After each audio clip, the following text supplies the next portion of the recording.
EOU की पूछताछ होगी। मिश्री लाल यादव से पूछताछ होगी। ईओयू ने पूछताछ के लिए नोटिस दिया है। इंजीनियर सुनील से भी दोबारा पूछताछ होगी।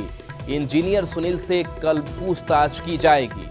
आरजेडी के करीबी ठेकेदार इंजीनियर सुनील है। बीमा भारती सहित कई से पूछताछ इस मामले में हो चुकी है। तो विधायक खरीद फरोख्त से जुड़ा हुआ यह पूरा मामला और इस मामले में लगातार पूछताछ हो रही है। बता दें कि बीमा भारती सहित कई से अब तक पूछताछ हो चुकी है और एनडीए को लेकर के मंत्री पद का भी ऑफर दिया गया था। ये पूरा मामला जो है वो सामने आया था। बताया जा रहा है कि इंजीनियर सुनील से कल पूछताछ होगी। साल फरवरी 2024 में सरकार का फ्लोर टेस्ट हुआ था और उसी दौरान एक खरीद फरोख्त का मामला सामने आया था। विधायकों की खरीद फरोख्त की कोशिश हुई थी और इसी मामले में लगातार अब ईओयू की तरफ से जांच की जा रही है। एनडीए के खिलाफ वोट के लिए 10 करोड़ की बात की गई थी।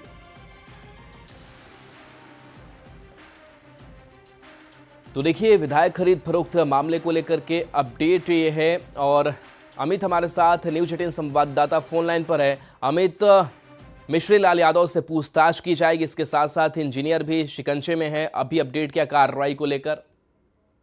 देखिए, आज जो है वो ईओयू ने मिश्री लाल यादव जो बीजेपी के विधायक हैं उनको पूछताछ के लिए तलब किया है और ये मामला जो है वो नीतीश सरकार को अस्थिर करने को लेकर के जुड़ा हुआ मामला है। विधायक की खरीद फरोख्त से जुड़ा हुआ मामला है और इसी मामले में मिश्री लाल यादव उनके खिलाफ भी जो है वो मामला दर्ज कराया था। जेडीयू के जो विधायक है हरलाखी के, उन्होंने ये मामला कोतवाली में दर्ज कराया था। बाद में ये ईडी ने और ईओयू ने अपने अधीन लिया इस मामले को और उसी मामले में पूछताछ के लिए आज मिश्री लाल यादव को बुलाया है। इसके साथ ही कल जो है वो इंजीनियर सुनील जो आरजेडी के नेता हैं उनको भी पूछताछ के लिए एक बार फिर से बुलाया, क्योंकि पहले उनसे पूछताछ हो चुकी है और अभी जो बीमा भारती से विगत दिनों पूछताछ हुआ था मंत्री हैं, तो उस पूछताछ के दौरान कुछ जानकारियां हासिल हुई और भी कुछ लोग हैं जिनसे पूछताछ हुई है इस मामले में और उन्हीं लोगों की जो द्वारा दी गई जानकारी है उसके तहत एक नई इनपुट मिली है जिसमें इंजीनियर सुनील से फिर से पूछताछ की जानी है और इसको लिए के कल का जो दिन है वो निर्धारित किया गया है। 19 तारीख को इंजीनियर सुनील को तलब किया गया है और आज मिश्री लाल यादव को पूछताछ के लिए बुलाया गया है। मिश्री लाल यादव पहुंचते हैं नहीं पहुंचते हैं ये भी देखना अहम होगा, क्योंकि इससे पहले भी कई जो लोग हैं आरोपी हैं उनको पूछताछ के लिए बुलाया था। तो बीमा भारती भी पहली तारीख पे नहीं आई थी तो उन्हें दोबारा से सम्मन जारी किया गया था पूछताछ के लिए ईओयू की तरफ से। तो आज देखना महत्वपूर्ण यही होगा कि मिश्री लाल यादव जो है वो पहले सम्मन में आते हैं या नहीं आते हैं। नहीं आएंगे तो दोबारा से उन्हें सम्मन भेजा जाएगा। अगर आते हैं तो उनसे पूछताछ होगी और पूछताछ के लिए सवालों की फहरिस्त जो है वो ईओयू ने तैयार कर रखी है। जी, शुक्रिया अमित इस अपडेट के लिए आपका। बिहार में चल रहे मतदाता पुनरीक्षण को लेकर बार बार उठ रहे सवालों के बीच मुख्य निर्वाचन आयुक्त ज्ञानेश कुमार ने तगड़ा जवाब दिया। विपक्ष के आरोपों को बेबुनियाद बताते हुए सीईसी ने वोट चोरी जैसे शब्दों को अपमानजनक करार दिया और बिना नाम लिए राहुल गांधी को अल्टीमेटम दिया कि 7 दिन में हलफनामा दें या देश से माफी मांगे। ये रिपोर्ट दिखाते हैं।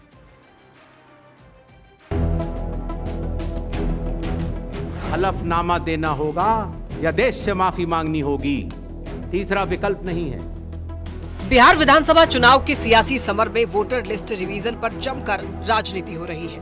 पूरा विपक्ष निर्वाचन आयोग की प्रक्रिया पर सवाल खड़े कर रहा है। राहुल गांधी वोट चोरी का आरोप लगा रहे हैं। पिछले कई दिनों से राहुल गांधी और तेजस्वी यादव के निशाने पर निर्वाचन आयोग है। आरोप प्रत्यारोप के बीच रविवार को मुख्य निर्वाचन आयुक्त ज्ञानेश कुमार मीडिया के सामने आए और उन्होंने एक एक आरोपों का जवाब दिया। वोट चोरी के आरोप पर बगैर नाम लिए राहुल गांधी को 1 हफ्ते का अल्टीमेटम दिया और कहा कि निराधार और झूठे आरोपों के लिए देश से माफी मांगनी होगी। हलफनामा देना होगा या देश से माफी मांगनी होगी, तीसरा विकल्प नहीं है। आपके माध्यम से मैं ये भी कहना चाहता हूं, अगर 7 दिन में हलफनामा नहीं मिला तो इसका अर्थ ये सारे आरोप निराधार हैं।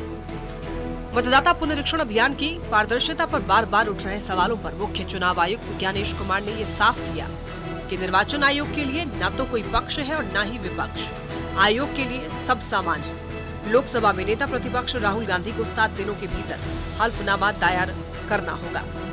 अगर राहुल शपथ पत्र नहीं देते तो ऐसी स्थिति में वोट चोरी के आरोपों को बेबुनियाद बताया।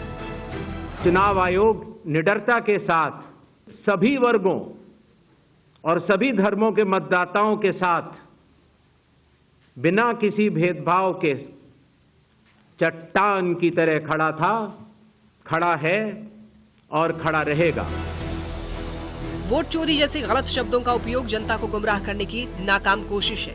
मुख्य चुनाव आयुक्त ने यह दावा किया कि बिहार में 7 करोड़ से ज्यादा मतदाताओं को निर्वाचन आयोग पर भरोसा है। बिना किसी सबूत के योग्य वोटर का नाम नहीं कटेगा। चुनाव आयोग हर मतदाता के साथ चट्टान की तरह हमेशा खड़ा है। किसी भी विदेशी नागरिक या फर्जी वोटर का नाम नहीं जोड़ा जाएगा।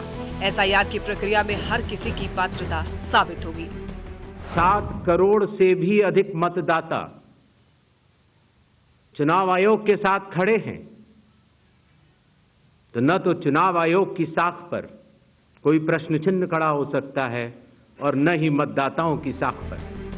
मुख्य निर्वाचन आयुक्त ने तीखे शब्दों में ये कहा कि सच सच होता है। सूरज पूर्व में ही उगता है और किसी के कहने पर पश्चिम में नहीं उगता। भारत के संविधान के अनुसार केवल भारतीय नागरिक को ही मतदाता सूची में शामिल होने का अधिकार है। मतदाता सूची को शुद्ध करना एक साझा जिम्मेदारी है। बिहार में ड्राफ्ट वोटर लिस्ट BLO के साथ साथ राजनीतिक दलों के बूथ लेवल एजेंटों ने तैयार किया है। वोट चोरी का आरोप और पारदर्शिता को लेकर भ्रम फैलाना संविधान का अपमान है। Bureau report, news 18। एनडीए ने अपने उपराष्ट्रपति पद के उम्मीदवार के नाम का ऐलान कर दिया है। CP राधाकृष्णन एनडीए के उपराष्ट्रपति पद के उम्मीदवार होंगे। अभी CP राधाकृष्णन महाराष्ट्र के गवर्नर हैं। CP राधाकृष्णन एनडीए की तरफ से उपराष्ट्रपति के उम्मीदवार होंगे। तो देखिए, CP राधाकृष्णन उम्मीदवार होंगे, एनडीए के उपराष्ट्रपति उम्मीदवार होंगे। दिल्ली से ये बड़ी खबर बता रहे हैं। CP राधाकृष्णन अभी महाराष्ट्र के गवर्नर हैं, झारखंड के भी गवर्नर रह चुके हैं और एनडीए की तरफ से राष्ट्रपति के ये उम्मीदवार होंगे।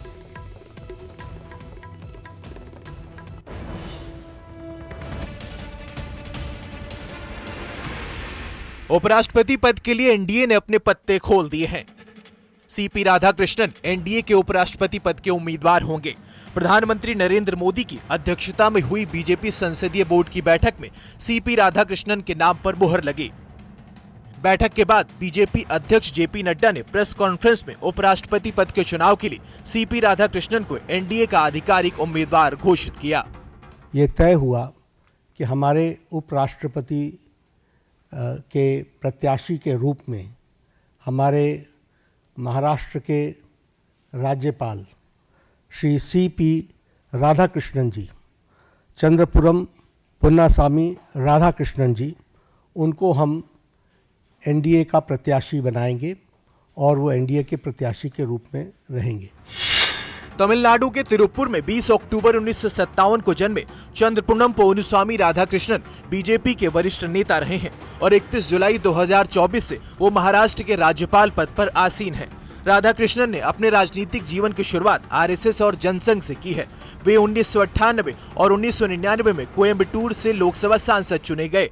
2003 से 2006 तक तमिलनाडु के बीजेपी अध्यक्ष रहे। CP राधाकृष्णन फरवरी 2023 से जुलाई 2024 तक झारखंड के राज्यपाल रहे। इसके अलावा मार्च से जुलाई 2024 तक तेलंगाना के राज्यपाल का अतिरिक्त प्रभार और मार्च अगस्त 2024 तक पुडुचेरी के उपराज्यपाल का अतिरिक्त कार्यभार भी संभाला। जगदीप धनखड़ के इस्तीफे के बाद खाली हुए उपराष्ट्रपति पद के लिए 9 सितंबर को चुनाव होने हैं, जिसके लिए सत्ता पक्ष और विपक्ष में गहमागहमी चरम पर है। एनडीए ने उम्मीदवार घोषित कर अपनी पहली चाल चल दी है। अब इंतजार है विपक्ष के कदम का। Bureau report, news 18।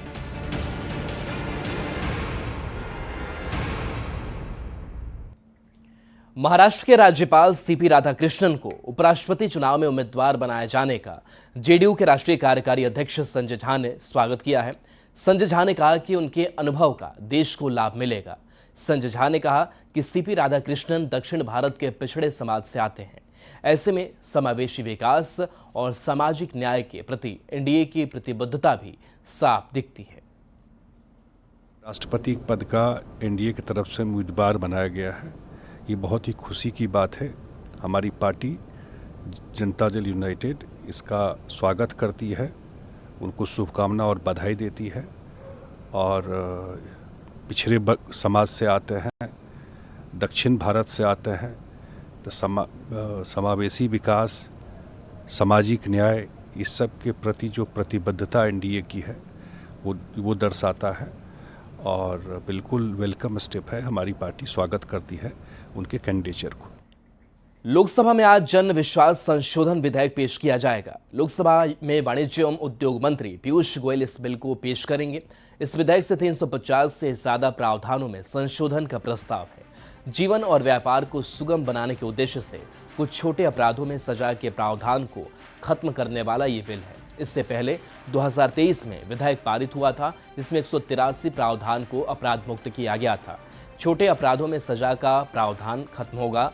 15 अगस्त को स्वतंत्रता दिवस पर अपने भाषण में प्रधानमंत्री नरेंद्र मोदी ने ऐसे कानून को खत्म करने के संकेत दिए थे, जिसमें छोटी छोटी बातों पर भी जेल की सजा का प्रावधान था।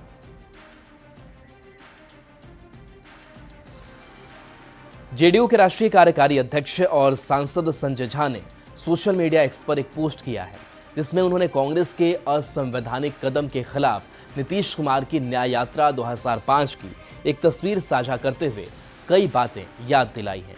संजय झा ने लिखा है कि फरवरी 2005 में विधानसभा चुनाव में जनता ने जंगल राज के संस्थापक आरजेडी और कांग्रेस को बहुमत से दूर कर दिया।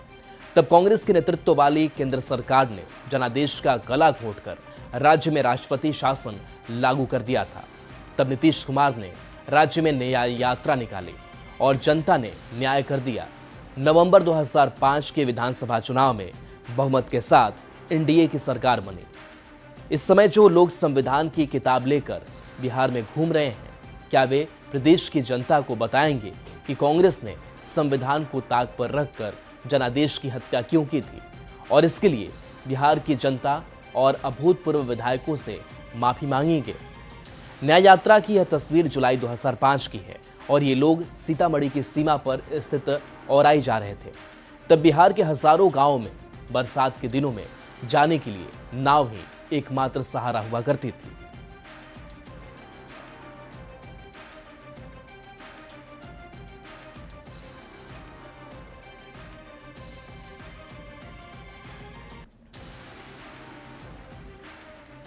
बिहार पुलिस के काम करने का तरीका बदल चुका है। अपराध पर नकेल कसने के लिए बिहार पुलिस ने ऑपरेशन लंगड़ा चलाया है। जो बदमाश चंगुल में आ रहे हैं वो पकड़े जा रहे हैं और जो अपराधी चकमा देकर भागने की कोशिश कर रहे हैं उसका इलाज पुलिस गोली से कर रही है, यानी गोली का जवाब गोली से। पुलिस का ये तरीका काफी कारगर साबित हो रहा है। 5 दिन में बिहार पुलिस ने 5 कुख्यात अपराधियों का एनकाउंटर कर दिया है। ये रिपोर्ट दिखाते हैं। बिहार पुलिस का ऑपरेशन लंगड़ा जारी। 5 दिन में 5 कुख्यात बदमाशों को गोली मारी। एनकाउंटर से बदमाशों में खाकी का खौफ। बुलेट की रफ्तार से अपराधी हो रहे साफ।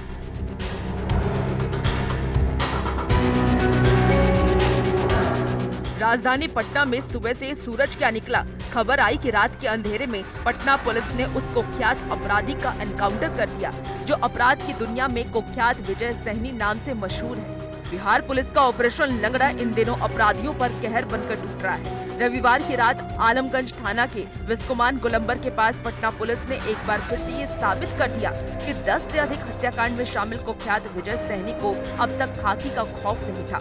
लेकिन बीती रात जब कानून के चंगुल में फंसा तो दुम दबाकर भागने लगा। पुलिस पर गोली चलाई और बदले में पैर में गोली खाई, यानी गोली का जवाब गोली से। कई हत्याकांड में ये सम्मिलित रहे हैं और इनके द्वारा बताया गया कि 2 बड़ी घटना करने जा रहे थे। इसके लिए ये हथियार यहाँ पे बोड़ा में छुपा के रखे हुए हैं और उसी को लाने के लिए जब यहाँ पे पुलिस आई, जब बोड़ा से ये हथियार निकाला जा रहा था तो उसी में ये पुलिस पे फायरिंग कर दी। जुर्म को जड़ से उखाड़ फेंकने का ठान चुकी है बिहार पुलिस। अब ढूंढ कर चुन कर जरायम की दुनिया का बादशाह बनने वालों का सफाया कर रही है। पिछले 5 दिन में 5 अपराधियों को पुलिस कानून का पाठ गोली से नहीं गोली से पढ़ा चुकी है। पटना में कुख्यात अपराधी विजय सहनी का एनकाउंटर किया। बालीगंज में अपराधी दिव्यांशु उर्फ अंशु को गोली मारी। सिवान में बदमाश लकी तिवारी के पैर में 2 गोलियां दागी। वैशाली में 50,000 के इनामी अपराधी अरविंद सहनी को मौत के घाट उतार दिया और गोपालगंज में कुख्यात विकास कुशवाहा का एनकाउंटर कर ये साबित कर दिया कि बिहार में गुंडों का नहीं कानून का राज चलेगा। अंशु का 2014 से ही लंबा आपराधिक इतिहास रहा है। इन पे कुल 11 आपराधिक कांड दर्ज हैं, जो ज़्यादातर हत्या, arms act, attempt to murder और एनडीपीए से संबंधित हैं। रात के अंधेरे में जो अपराधी निकल रहे वो सुबह का सूरज नहीं देख पा रहे, और जो सुबह दहशत कायम करने निकल रहे वो या तो अस्पताल पहुंच रहे या सीधे शमशान। सुपारी किलर की शामत आ गई है। डकैतों की आफत, गुंडे गिड़गिड़ा रहे और कुख्यात कांप रहे। ऑपरेशन लंगड़ा से खाकी का खौफ इतना बढ़ गया है कि अपराधियों को छिपने की जगह नहीं मिल रही। आकाश में हो या पाताल में, बदमाशों को बिल से निकालकर पुलिस अपराध के फन को कुचल रही। पहले एफआईआर, फिर टॉक, नहीं सुना तो फैसला on the spot. Bihar police यही कर रही है, चेतावनी देकर के समझाना, नहीं तो चिता पर लेटना।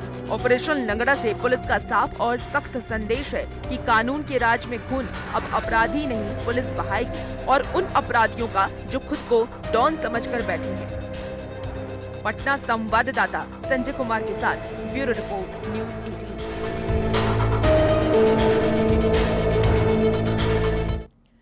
पटना से बड़ी खबर, जहां गैंगरेप के आरोपी की गिरफ्तारी हो गई है। महिला से गैंगरेप का यह मामला, गैंगरेप के तीनों आरोपी गिरफ्तार किए जा चुके हैं। 15 अगस्त की रात एक घटना हुई थी। दुल्हिन बाजार थाना क्षेत्र का मामला सामने आया था और गैंगरेप के 3 आरोपी गिरफ्तार इस मामले में हो चुके हैं। पीड़ित के बयान पर एफआईआर दर्ज हुई थी। के साथ जो इनके पड़ोस में ही रहती थी और ये सामूहिक बलात्कार की घटना को अंजाम दिया है, और इसमें आगे की कार्रवाई की जा रही है। पीड़िता का मेडिकल एग्जामिनेशन भी कराया गया है और उनका बयान भी दर्ज किया गया है। आगे भी माननीय न्यायालय में उनका बयान दर्ज कराया जाएगा, और तीनों अभियुक्तों की इसमें गिरफ्तारी की गई है और इनको अरेस्ट करके माननीय न्यायालय भेजा जाएगा। और चलिए न्यूज़ 18